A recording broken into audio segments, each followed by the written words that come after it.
Welcome back to the REVan channel from a chilly Maple Grove Raceway. It's late October.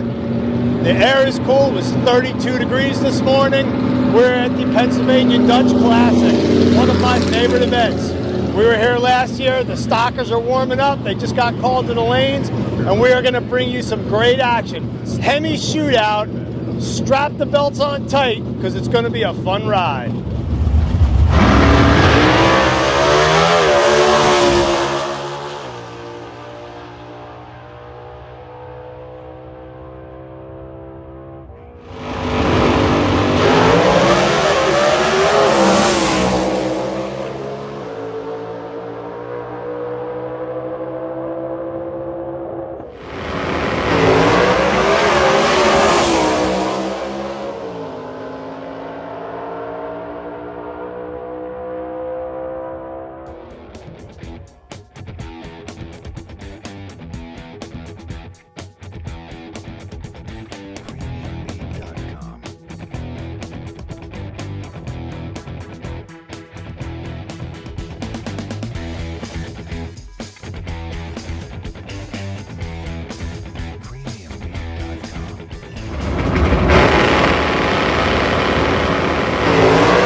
All right, we're down to the semifinals in the Hemi Shootout.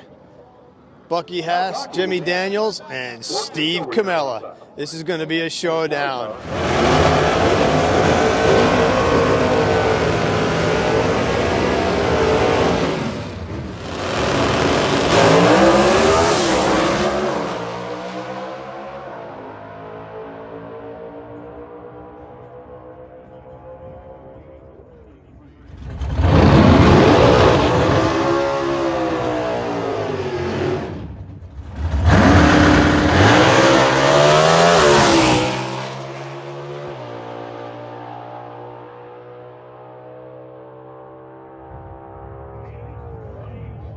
Produced the second quickest pass in the history of the Hemi class, 8:21 with a 3. Steve Camella was slightly slower that round. They're going to meet up here in the final shortly. It's going to be a very exciting race. One of them is going to go home with the Hemi crown. There's Bucky right there. He's got the brain trust under the hood. Jason Lyons working in the trailer right now. You can see Fish Stick ran some pretty good numbers in the 820 range. Travis is stocker Hemi, and they are messing with oil, carburetor jetting, got the car jacked up.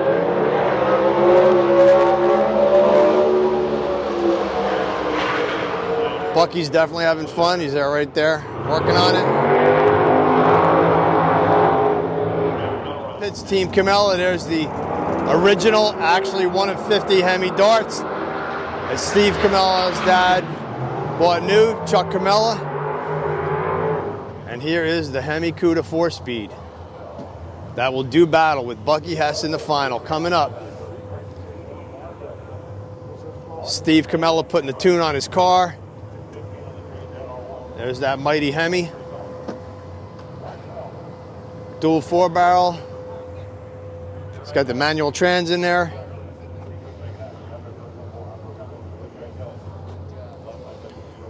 Putting the final touches on this thing, and the Hemi cars will be going up. There's Chuck right there, cooling her down.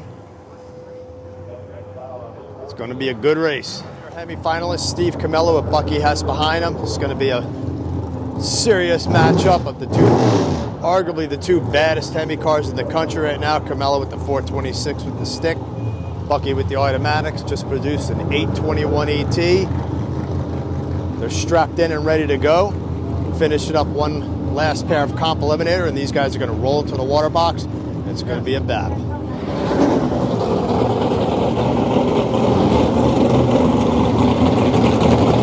All right, there's Steve Camella in his bad to the bone Hemi. Stick shift is going to back up and line up for the water box. Here comes the Psycho Buddha, Bucky Hess, Maple Grove Raceway, the House of Chaos. Bucky rolling into the water.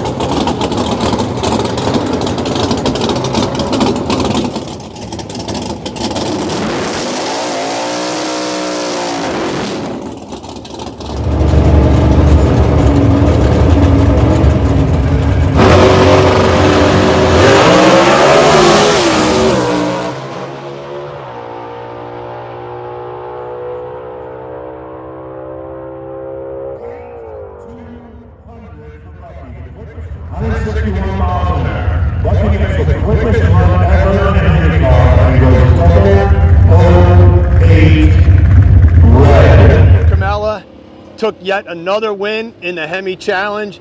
It wasn't the prettiest run ever, Steve. Unfortunately, you didn't make it down the track, but you did get the win. Talk to me about the weekend.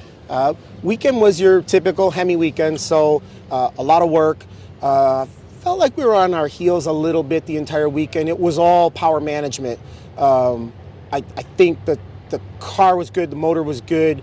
The issue is, how do you control that much power at the starting line? The car wanted to just take off, literally take off. So we struggled with trying to get it to find that balance with the starting line and also clutch application and getting it down the track. So that's kind of where all the thought went into this weekend. Up until this point, I think pretty much about 5 years in a row now, this car has been undefeated in heads-up runs. Is that correct? Yeah, so it would be at starting January of 2021.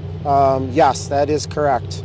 The car has not lost a round of racing, but this, I think, even though that you had a tough time at Indy, and you certainly earned that win, this is the first time that I think anybody's even been close to you in ET, and this is probably the first time that you actually even got outran, even though unfortunately you didn't make a full run that pass. Yeah, I would have loved to made a full run that pass. I was super disappointed that we couldn't get it to hook up and go down the track in the final.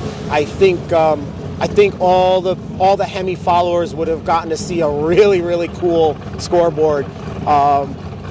Yeah, Indy was a whole different type of deal. Indy was much better flow. Everything felt good. Even though we worked really hard, everything was in flow. Here, super choppy for us this weekend as far as feeling good about stuff. But you know, that's how it goes with this. It's a grind, and really it was just a matter of just continuing to chop away at it a little bit at a time, and just eke out a win, I guess. I'll take the lucky win. It was luck. Yeah, those guys definitely gained some ground, wouldn't you say? Yeah. I'm not very happy about that. But yes, they found it. It's fast. You're going to see some really killer racing for the next couple of seasons. Really killer racing. Everything's going to be decided by killer lights and killer setup from here on out for the foreseeable future. Yeah, we spoke to Bucky. He's elated with his performance, rightfully so. Yeah, absolutely, rightfully so. Killer runs. He made 3 passes in eliminations yesterday. All 3 straight as an arrow down the track. All 3 quicker every time. To me, that's what you want to do. Well, awesome, Steve. Well, congratulations on another win. Thanks. And you're also running the Dart behind you in Superstock, correct? That is correct. We're looking at round 2 here coming up this morning. All right, man. Well, thank you so much for being on the channel, and take home a win today in Superstock. You're welcome. Always a pleasure to chat with you. All right, it's been a long day at Maple Grove, some awesome runs. I'm here with Bucky Hess. He just made the quickest run in the history of the 68.5 Superstock Hemi cars since 1968.5. It's been a battle for many years. You've been running this car. Unfortunately, you came up a tiny bit red in the final, but you accomplished your goal. How did you do it? Jason Lamb performance. You got the power, man. So Camella's a bad dude. Yep. He's running hard out there. Yep. Each run, you got a little bit closer, a little bit closer, a little bit closer. Yep. And I was in your pit earlier before the run. You guys had carburetors apart. You guys were messing with all kinds of stuff under the hood. And how did you go from kind of a little bit behind them to a little bit ahead of them? A lot of hard work and knowledge. I mean, Jason's the best. Gene Strauss, my trans guy, is Right. the best. They say this jump on joy guy is so great. Well, come get some of Gene's. There's no doubt that you got the parts and the motor in this car right now, and every run, this thing was just leaving perfect. It was like you watch each video, it looks the same each time, and I know that It's going too high. going too high. Well, it looks good on my camera. It's going way too high. I was actually unloading the car. Was it really? But in the final, if I wouldn't have deep staged, I wouldn't have went red, and it would have went in the teens. It'd have been the first team pass because, believe me, if you watch the video, it jumped. I had to idle too low, and I had to back out of the brake, and when I gave it gas, it just jumped, and I'm going. Ugh. But I was seeing the tree right where I wanted to, so. But I'm good. I mean, that's the fastest pass ever. You got to be thrilled because this is Thrilled. really why you do it, to go Oh, after for that sure. ET, right? I told Jason, I said, I don't give two diddlies about, I want to be the fastest. And I said, you think this automatic's fast? We get that fish stick straightened out? Woo! And I got a new motor coming for this one. That's amazing. And keep in mind, Bucky's car is an automatic, and really the top Right. cars have been sticks. Oh, for sure. You know, that car ran good at Indy. Camella, obviously, with the 4-speed. They're 8 to 10 hundredths, and if we take this motor and stick in Jason's car, That's amazing. So I think the previous record was an 8:21.0, and you just went 8:20.0, right? yeah. That's I think you're the right. numbers we came up with. Yep, that's the fastest pass. And that's what I'm all about. When I started with Ray Barton, you know, after I got going, we went all over the country chasing records. Yep. And then, you know, we ended up being the first one to go 890s. Well, we went, McCallum went 899, and right behind him I went 896 with a 9. And then I backed it up with 899. You know, that's Right. what started it all, you know, and then to go to this. I was the first car to go 150 mile an hour.